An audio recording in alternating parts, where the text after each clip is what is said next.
세상의 변화를 알아가는 즐거움, 투자로 인생을 바꾸는 사람들, YG 클럽. 지금 고정 댓글을 확인하세요. 그러니까 2660까지 갔다가 네. 최근에 2500까지 떨어졌는데요. 2500이 지금 이번 조정의 저점은 아닌 것 같습니다. 네, 저는 다시 한 번 더 2500 밑으로 떨어지리라고 보고 있어요. 근데 저는 이번 조정 기간에 또 주식을 사셔야 된다. 네, 그 이유는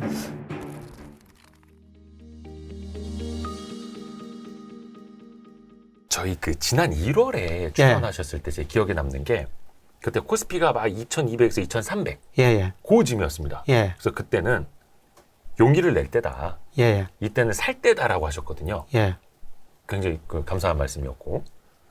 근데 우리 뭐 2600 가면서 좀 이제 코스피는 힘이 없어졌죠.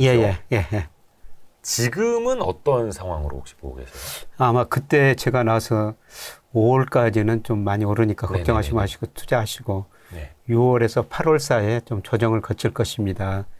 그리고 4분기에 다시 주가가 오르니까 그때 다시 주식을 더 사십시오. 아마 이런 말씀을 드렸을 것 같은데요. 뭐 2660까지 갔다가 지금 2500까지 갔다가 지금 뭐 2500, 2600 사이에서 조정을 보이고 있는데요. 뭐 조금 더 조정 기간이 뭐 한 달 정도는 연장될 수도 있을 것 같습니다. 지금 9월인데요. 근데 저는 이번 조정 기간에 또 주식을 사셔야 된다. 그렇게 말씀을 드리고 싶고요. 이번 조정이라고 하면은 어떤 성격의 어떤 조정을 말씀하시는 걸까요? 그러니까 2660까지 갔다가 최근에 2500까지 떨어졌는데요. 이번 2500이 지금 이번 조정의 저점은 아닌 것 같습니다. 저는 다시 한번 뭐 9월 말 10월 초에 뭐 제가 구체적인 뭐 월 주가 지수를 어떻게 알겠습니까만은 한 번 더 2500 밑으로 떨어지리라고 보고 있어요. 2500을 깰 수도 있다. 깰 수도 있다. 그 이유는 사실 우리 주가는 저평가됐는데요. 제가 보기에는 미국 주가가 뭐 제가 보는 거시경제 변수, 그래서 명목 GDP, 뭐 일평균 뭐 산업 생산, 소매 판매, 고용, 뭐 M2 이런 지표에 비해서 너무나 가대평가됐거든요. 미국 증시가. 그래서 미국 주가가 한번 떨어지면서 우리 주가도 미국 주가가 떨어지면 방향 같거든요. 아마 덜 떨어지긴 덜 떨어질 텐데 저는 미국 주가가 앞으로 한 2달 이내에 한 10% 정도는 떨어질 수 있다고 보고 있거든요. 지수 기준으로 10%요? 그럼 큰 건데요. 그렇죠. 그러면 우리 주가도 거기에 영향받아가지고 저는 우리 주가는 그렇게 많이 안 떨어지라고 보고 있는데요. 한번 좀 떨어질 수 있다. 이때 그 주식 비중을 다시 늘려야 된다. 이렇게 지금 보고 있습니다. 물론 저는 뭐 장기 투자하신 분들은요, 뭐 기다리시면 될 것 같고요. 근데 2달 이내에 미국 주식이 한 10% 정도 조정을 받을 수 있고 우리 증시 자체로는 저평가는 맞지만 같이 좀 흔들릴 수는 있다. 근데 그거는 본인의 성향에 따라서 장기 투자는 그냥 울퉁불퉁 가는 걸로 생각을 하시고 이 울퉁불퉁한 길을 피하고자 하시는 분들은 교수님의 말씀 들어보면 좋은 거고. 그러면 그 논리적 근거를 한번 좀 들어볼까요? 제가 뭐 주가를 예측할 때 여러 가지 경제 변수를 봅니다만은 제일 많이 보는 게 통계청에서 발표하는 선행지수 순환 변동치예요. 그래서 이 그림에 있습니다만 이 빨간 선이 선행지수 순환 변동치인데요. 이게 2021년 6월에 정점을 쳤거든요. 이때 코스피가 3,300 넘었을 때였었습니다. 근데 이때는 제가 뭐 예측해 보니까 선행지수가 꺾였거든요. 그래서 앞으로 경기 나빠집니다. 주가지수 떨어집니다. 그래서 3,300 갔을 때 뭐 일부 언론하고 2,200까지도 이야기를 했었죠. 그렇다가 욕만 많이 얻어먹었습니다만은. 그렇죠. 또 좋을 때 좀 이렇게 위험 신호 던지면. 그런데 2021년 6월에 선행지수가 정점 찍고 코스피도 같이 떨어졌거든요. 그리고 코스피가 작년 9월에 2,135까지 떨어졌어요. 뭐 그때 사셨으면 더 좋아할 것 같습니다만은. 그런데 제가 올해는 그 주식 비중 좀 늘리시는 게 좋을 것 같습니다. 계속 이렇게 말씀을 드리는 거는 이 선행지수 순환 변동치가 아마 작년 말부터 3월 아니면 혹은 4월의 저점일 것입니다. 이런 말씀을 드렸는데요. 그러니까 2023년 3, 4월쯤에 저점. 그런데 4월의 저점이 나온 것 같습니다. 지금 4월 저점 치고 7월까지 계속 올라가게 나오거든요. 예, 그리고 제가 이거를 그 통계청의 선행지수를 바탕으로 제가 또 선행지수를 예측하고 선행지수 순환 변동을 따로 만드는데요. 이게 앞으로도 계속 증가하게 되거든요. 그러니까 선행지수가 보통 코스피를 한 반년 정도 선행은 하는데 그 아니요, 거의 동행합니다. 그러니까 선행지수니까 경기를 반년 정도 동행하는 코스피랑 거의 비슷하게 가는데 그렇죠. 그걸 또 먼저 예측하시기 위해서 여러 재료들을 또 먼저 모으시는 거죠. 네. 그래서 선행지수가 이렇게 올라간다는 거는 물론 현재 경기는 굉장히 어렵습니다. 네. 뭐 7월 산업활동, 뭐 수출, 뭐 좋은 지표 하나도 없죠. 사실 이런 지표만 보면은 올해 주식 투자 못하죠. 현재 경기만 보면요. 그렇죠. 현재만 놓고 그런데 저는 그 주식시장 주가는 경기에 앞서가기 때문에 현재 경제 지표는 보지 마십시다. 미래의 경기를 나타내는 뭐 장단기 금리차나 선행지수 순환 변동치 이런 걸 보시고 주식 투자하십시다. 뭐 이런 말씀을 드리고 있는데요. 뭐 현재 경기는 굉장히 어렵습니다. 근데도 불구하고 연초 코스피가 2180에서 최근에 2660까지 올라갔거든요. 그런데 현재 경기 지표만 보시는 분들은 경기가 이렇게 나쁘다는데 왜 주가가 이렇게 올랐지? 그렇게 생각할 수 있다는 겁니다. 그렇죠. 현재 경기만 생각하시는 분들. 그런데 선행지수가 올라가고 있다는 거죠. 선행지수가 올라가고 있다는 것은 아마 빠르면 뭐 4분기 늦어도 내년 상반기에는 모든 경제 지표들이 방향을 전환할 거라는 겁니다. 저는 이제 우리나라. 우리나라요. 올해 연말, 그러니까 4분기부터 내년 1분기까지는 긍정적인 경제 지표들이 펼쳐질 것이다. 그렇습니다. 저런 걸로 빗대서 봤을 때는 앞에서도 이야기하신 것처럼 코스피는 저평가. 2,500 정도면 저평가다. 제가 뭐 저평가 여부를 판단할 때는요. 여기 그림에 한 가지 왔습니다만 제가 그 명목 GDP로 적정 주가를 장기적으로 추정하거든요. 그랬을 때 현재 우리 명목 GDP로 적정 수준 주가 추정하면요. 3,000 정도 나옵니다. 지금 당장 3,000이 간다는 게 아니고요. 그렇죠. 결국은 여기에 접근해야 할 거라는 거죠. 그래서 제가 뭐 장기적으로는 명목 GDP로 추정해가지고 그 위에 있으면은 코스피가 가대평가됐습니다. 리스크 관리를 하십시오. 근데 작년 말에 24%나 저평가돼 있었어요. 그런데 이게 이제 제자리를 가는 과정에서 올해 코스피가 거의 뭐 한 15% 이상 오르고 있지 않습니까? 제자리를 찾아가는 과정이라는 겁니다. 그 경로에 있다. 일종의 버핏 지수 비슷한 겁니까? 그 GDP랑 비교했을 때 뭐 증시 시가총액 뭐 1배 뭐 이런 거 있지 않습니까? 이런 것처럼 명목 GDP에 대비해서 적정 주가는 좀 어떤 의미인지 좀 알려주실 것 같아요. 우리 코스피는 장기적으로 명목 GDP보다 수익률이 조금 더 높거든요. 예를 들어서 2000년부터 작년까지 보면요. 우리 저 명목 GDP가 연평균 4% 정도 성장을 했어요. 그런데 코스피는 약 6% 정도 증가했거든요.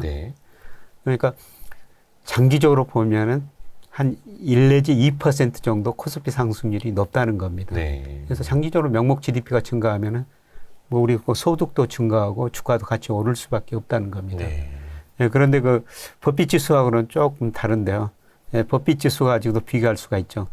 버핏 지수는 주시장 시가총액을 명목 GDP로 나눈 거죠. 그런데 이것이 우리가 뭐 미국은 100이 훨씬 넘는데요. 우리는 많이 올라가지고 100 근처까지 올라갔었어요. 그런데 지금 다시 85 정도로 낮아졌거든요. 그러니까 시가총액으로 비해도 저평가됐고요. 그리고 주시장 시가총액을 저 M2로 나눈 거, 유동성에 비해서 주시장 시가총액이 얼마나 높은가. 그 2010년 이후 장기 평균이 한 58%였습니다. 그런데 2021년 5월에는 68%까지 올라갔거든요. 장기 평균보다 많이 올라갔었죠. 그런데 올해 2월 뭐 이 무렵에는요, 52까지 평균보다 훨씬 밑으로 떨어졌습니다. 그러니까 유동성에 비해서도 주가가 저평가됐다가 지금 제자리를 찾아가는 과정이죠. 제자리를 찾아가는 과정이고 그 적정 주가는 3,000포인트 정도는 그러니까 역설적으로 코스피만 놓고 이거는 과열됐습니다라는 이야기가 김영익 교수님 옆에서 나오려면 최소한 3,000 이상은 가 있어야 된다는 지금 말이에요. 상황이었어요. 그렇죠. 그래서 어떤 한국 증시의 밸류에이션만 놓고 보시는 분들 입장에서는 뭐 울퉁불퉁 거리더라도 길게 보실 수가 있다라는 거고. 그렇습니다. 다만 그 경로 안에서 우리 시장을 사실은 좀 선행하거나 이끌 수 있는 미국 증시 자체는 조금 부담스럽다라는 거겠죠. 근데 우리 명목 GDP로 평가해 보면 우리 주가는 저평가됐다고 말씀을 드렸는데요. 그런데 미국은 명목 GDP로 평가하면은 S&P 500이 지금 4,500 안팎인데요. 한 3,650 정도가 나와요. 3,650이요? 예. 그리고 미국의 그 대표적 월간 지표 4대 경제 지표라고 그러는데요. 산업 생산, 고용, 그다음에 소매 판매, 그다음에 유동성 M2 이런 거로 평가하면 4,000 정도가 적정 주가 나옵니다. 그러니까 미국 주가는 뭐 제가 보는 거시경제 변수에는 한 10% 혹은 20% 정도 가대평가됐다는 겁니다. 고평가되어 있다. S&P 500 기준으로. 그렇습니다.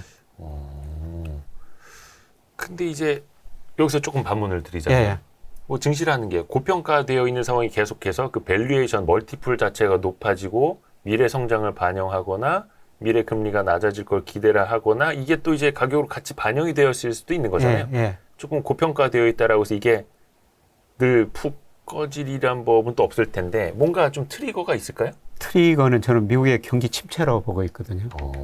저는 그 4분기에 미국 경제가 침체에 빠지리라고 보고 있습니다. 이거 그림은요. 뭐 제가 그린 게 아니라 최근에 그 현대경제연구원에도 인용했던데 뉴욕 연방준비은행에서 한 거거든요.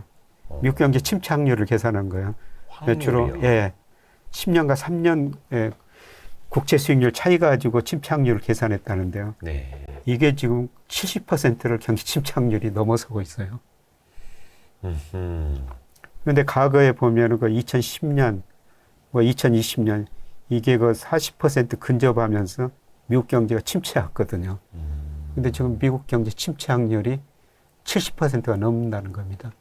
저게 미국 국채 단기물하고 3개월물하고 10년물을 비교한. 그것 가지고 미국 연준에서 경기 침체 확률을 계산했는데, 그런데 이 확률이 높아지면은 경기 침체가 왔다는 것이죠. 그런데 지금 뭐 70% 이상 경기 침체 확률이 높아졌거든요. 저도 당장 그 4분기부터 미국 경제가 침체에 빠지라고, 마이너스 성장하리라고 보고 있어요. 언제부터요? 올 4분기부터. 4분기부터. 이거하고 거의 제 생각이 비슷합니다. 제가 그렇게 보는 이유는 미국 GDP에서 소비가 차지하는 비중이 71%거든요. 근데 소비가 조만간 감소할 것 같습니다. 제가 소비가 감소할 거로 보는 이유는요. 우선 미국의 소득, 실질 소득이 거의 안 늘어나고 있어요. 실질 소득이? 물가는 올랐는데 저 임금이 그보다 덜 올랐죠. 그래서 1인당 실질 가처분 소득을 보니까요. 지난주에 그 7월께 발표가 됐거든요. 그런데 7월이 46,800달러 정도 됩니다. 1인당 실질 가처분 소득이요.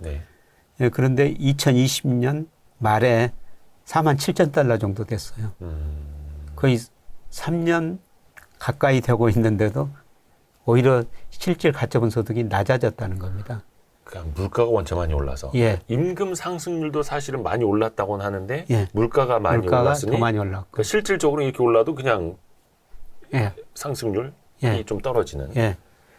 그리고 미국 사람들이 그동안 너무 많이 쓰고 살았어요. 미국 가계저축률이 작년에 그 3.7%였거든요. 그런데 2007년 글로벌 금융위기 직전에 3.4%였었어요. 그 이후로 가장 낮았다는 거죠. 그런데 올해 들어서는 미국 가계들 저축률이 지금 4%를 넘어서고 있거든요. 미국 사람들이 이제 소비를 덜 하고 저축을 한다는 거죠. 그리고 미국 가계는 대충 그 고정금리로 돈을 많이 빌렸기 때문에 우리나라보다 금리의 영향을 덜 받는데요. 그런데 7월 기준으로 보니까 미국 가처분 소득에서 금리 부담이 2.5%, 작년 3월에 1.2%였거든요. 그리고 2000년 이후로 장기 평균이 한 1.9% 정도 됩니다. 이자를 더 내야 된다는 거죠. 물가와 이자 부담. 그래서 아마 조만간 소비가 줄어들면서요. 저는 4분기부터 미국 경제가 마이너스 성장하리라고 보고 있고요. 아마 이 뉴욕 연준 이 경기 침체 확률, 뭐 이게 저는 지나고 보면은 또 맞았다. 뭐 이런 평가가 나오리라고 보고 있습니다. 현재는 70%의 확률로 경기 침체 가능성을 보여주고 있다. 물론 확률적으로 보면 30%도 아니라는 거니까 예. 가능성도 열어놓고 봐야 되는 거고. 예. 그래서 소비가 줄어들 수밖에 없다. 근데 최근에 나온 데이터들을 보면은 실업률도 좀 3.5%에서 3.8%로 올라갔습니다. 예. 그것도 조금 위험 신호로 봐야 되는데요. 예. 뭐 제가 분석해 보니까 과거의 실업률 그 12개월 이동 평균 저점이요. 그 경기 수축기, 경기 침체기에 어떤 때는 동해안 저도 있고 길게는 한 6개월 정도. 네. 그러니까 실업률 12개월 이동 평균이 저점을 치면은 그 다음에 6개월 이내에 경기 침체가 왔다는 겁니다. 네, 그런데 지난 7월 실업률이 3.8%로 올랐는데요. 제가 12개월 이동 평균을 구해보니까 6월이 저점이 나와요. 물론 이제 뭐 9월 데이터, 10월 데이터 계속 업데이트 해봐야 되는데 뭐 9월, 10월 데이터가 실업률이 더 낮아지면은 이게 6월이 저점이 아닐 수가 있는데요. 그런데 실업률이 지난 8월 달에 미국의 고용은 한 18만 7천 개 증가했죠. 네. 컨센서스가 한 17만 개였었는데요. 네. 고용은 증가했는데 왜 실업률이 올라가느냐. 네, 그게 좀 통계 조사 대상이 다르거든요. 일자리를 좀 구하러 나온다는 얘기죠. 네, 고용은 기업을 대상으로 조사하고요. 실업률은 가계를 대상으로 조사합니다. 그런데 미국 사람들이 돈을 많이 써버렸고 지금 쓸 돈이 이제 별로 없기 때문에 아까 저축률이 많이 낮아졌다고 그랬지 않습니까? 네. 이제 쓸 돈을 마련해서 일하러 나와야 되죠. 그렇게 해서 실업률 숫자는 좀 올라가고 있는데 실업률이 저점을 치면 그게 12개월 평균으로 예. 평균으로 저점을 치면 6개월 이내 경기 침체가 오더라. 예, 그렇습니다. 그러면 그 시점은 공교롭게도 4분기 연말로 예. 얼추 이제 점이 예. 모아지는 건가요? 예, 그렇습니다. 실업률은 그러면 6개월 이내 침체. 그러면 아까 장단기 금리차를 예. 바탕으로 한 경기 침체 가능성하고 지금 소비 둔화 가능성, 그다음에 실업률 보면은 그게 연말 예. 4분기로 경기 침체 가능성이 얼추 이렇게 점이 찍힌다라는 예, 예, 거죠. 그렇습니다. 혹시 뭐 다른 데이터를 통해서도 이게 경기 침체 가능성이 또 보이는 게 있나요? 예, 저는 뭐 나름대로 통계 기법인 프라빗 로지 모델이라고 있거든요. 예. 예, 그걸로 제가 좀 미국 경기 침체확률을 예, 계산해 보는데요. 예, 지금 제 모델로는 한 30% 정도까지 올라가 있어요. 그게 30% 정도면 어느 정도예요? 체감이 잘 안 돼가지고. 그게 이제 70%를 넘어야지 완전 침체가 오는 거죠. 그거는 완전히 침체다. 이건 예, 거의 확실하다. 예, 예, 그렇습니다. 그러면 지금 30% 정도라는 거는 그거는 그 8월 데이터까지 했으니까요. 9월 데이터들, 뭐 10월 데이터들이 더 나쁘게 나오면 실업률이 올라가든지, 예, 그 다음에 ISM 제조업 지수, 이런 것들이 정체되든지, 그 다음에 예, 제가 거기다 장단기 금리차가 넣거든요. 이런 걸 넣었을 때 이런 이제 경제 변수가 좀 더 악화되게 나오면은 이게 갑자기 좀 올라가 버리죠. 그게 그러면 거의 70% 넘어서면 그냥 퐁당 빠져버리는. 예, 예.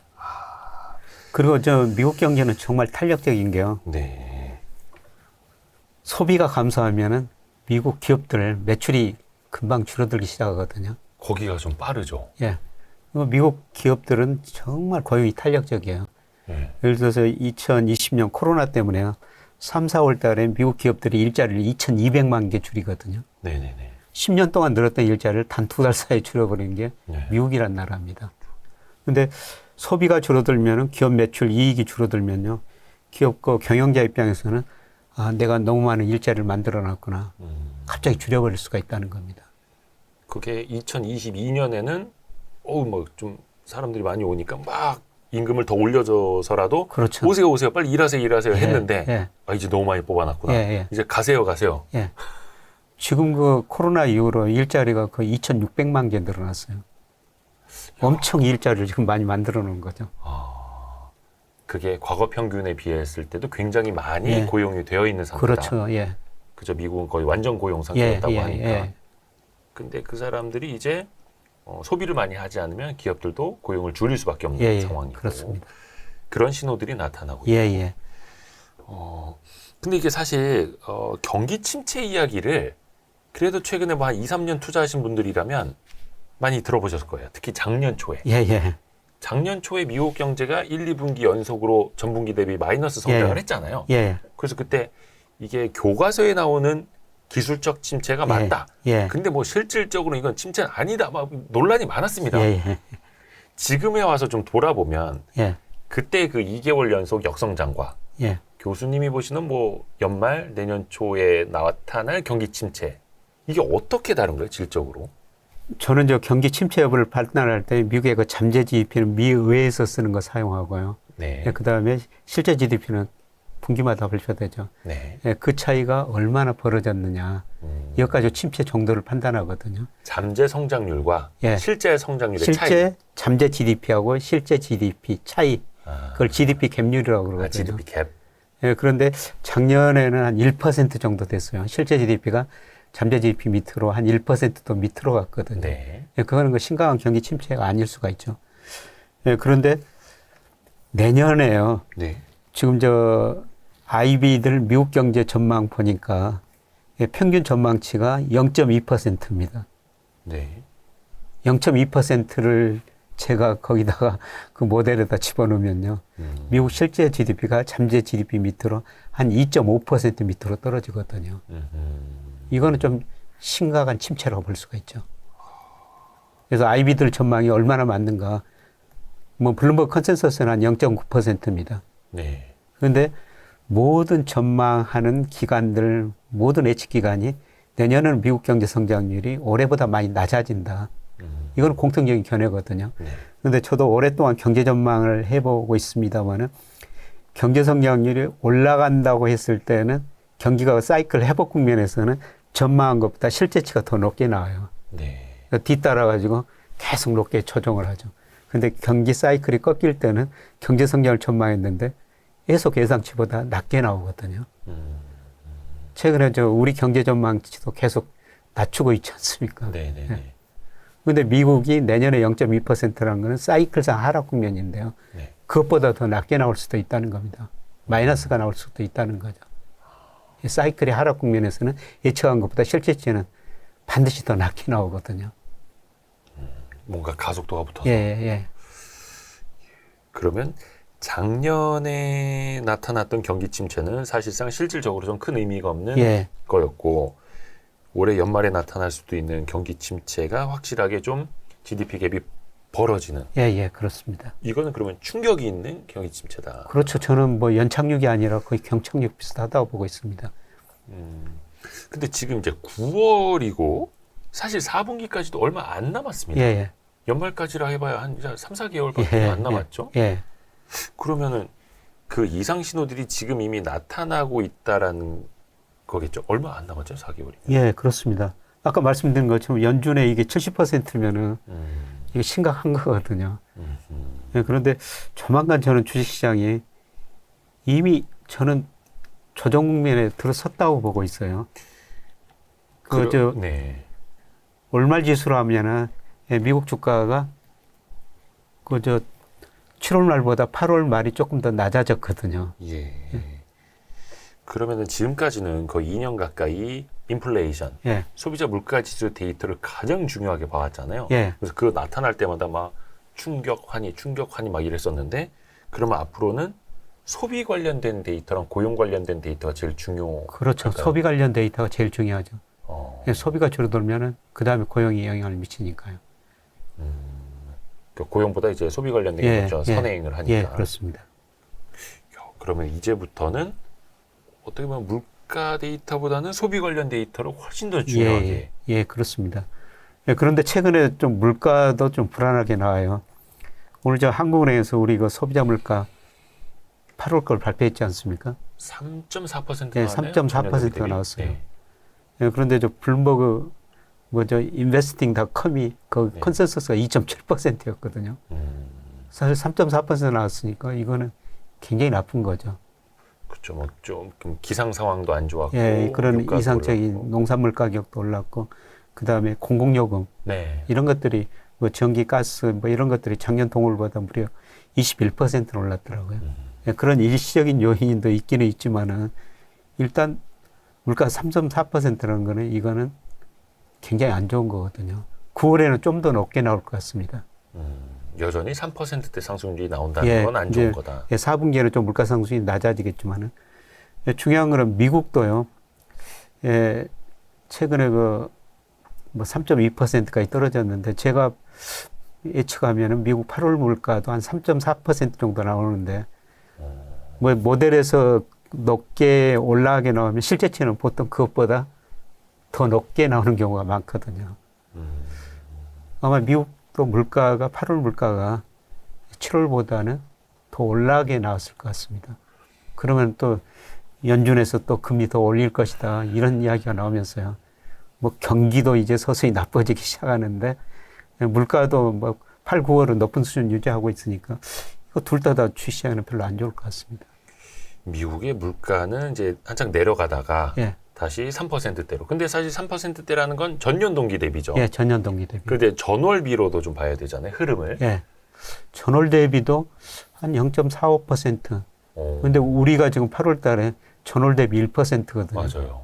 이거는 진짜 엄청 많이 오른 거죠. 예, 엄청 사실. 많이 오른 거죠. 전월 대비 1%라는 게 우리나라 8월의 소비자 물가 지수 상승률. 예, 예. 전월비였고. 이게 연율로 하면 12%예요. 그렇죠. 예. 1 곱하기 12. 예. 근데 미국은 전월비로는 최근에 0.2, 0.3 예, 이렇게 그 정도 나오잖아요. 했는데요. 예. 예. 그 정도 나왔는데 아마 8, 9월에는 뭐 조금 더 높게 나올 것 그보다 더. 같습니다. 예. 그래서 일각에서는 0.2, 0.3 나오면 이거 연율로는 2%대 상승률이다. 예. 예. 이렇게 보시는 분도 있는 반면에 예. 이게 다시 0.3, 0.4 나오면 이거 연율로 다시 3, 4%대 가는 거다. 예. 그렇게. 예, 또 예. 교수님은 그 후자 쪽에. 예, 물론 그 4분기에는 미국이나 우리나라 소비가 위축되니까 네. 물가 상승이 다시 낮아지기는 낮아질 텐데 일단 저 8, 9월은 우리가 먼저 지금 불안하게 나왔고 미국도 같은 모습이라고 보고 있습니다. 근데 이게 사실 한쪽으로 만약에 출구가 열리면 다행일 수도 있는데 예. 예를 들어서 소비는 좀 둔화되더라도 물가가 떨어져서 예. 기준금리 인하 기대감이 좀 생기든가. 근데 그게 아니라 소비가 둔화되는데 물가는 여전히 안 잡히고 있으면 금리를 내리지도 못하고 거의 양방으로 갇혀버리는 거잖아요. 예. 지금 8, 9월이 그런 상황이라고 보고 있고요.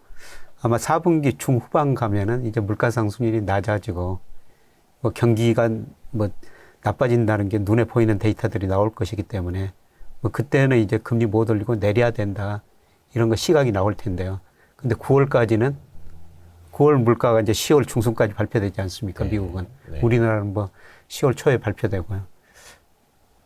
10월 초까지는 뭐 경기도 별로 안 좋은데 물가 상승도 높다. 이런 것들이 저는 주가 조정 요인이라고 보고 있어요. 그러니까 이제 속된 말로 양방으로 맞을 수 있다. 예, 예. 전문 용어였습니다. 그죠. 그게 최악이죠. 지금 시장에서는 물가는 확실히 잡혔다. 예. 근데 고용도 둔화되네. 소비가 둔화되네. 그럼 연준이 금리 내리겠지. 예. 다시 유동성 장세 오겠지. 이 기대를 하는 거잖아요. 예. 일각에서는. 예. 근데 약간 좀 교수님은 예. 꿈 깨라. 예, 8, 9월은 적어도 뭐 10월 중순까지는 그 9월 물가가 발표되는 예, 그때까지는 뭐 조금 어려운 이야기들이 많이 나올 것 같습니다. 약간 좀 힘든 장이 온다. 예, 예, 예. 그게 한 10월? 10월 중순 뭐 무렵까지라고 저는 보고 있는데요.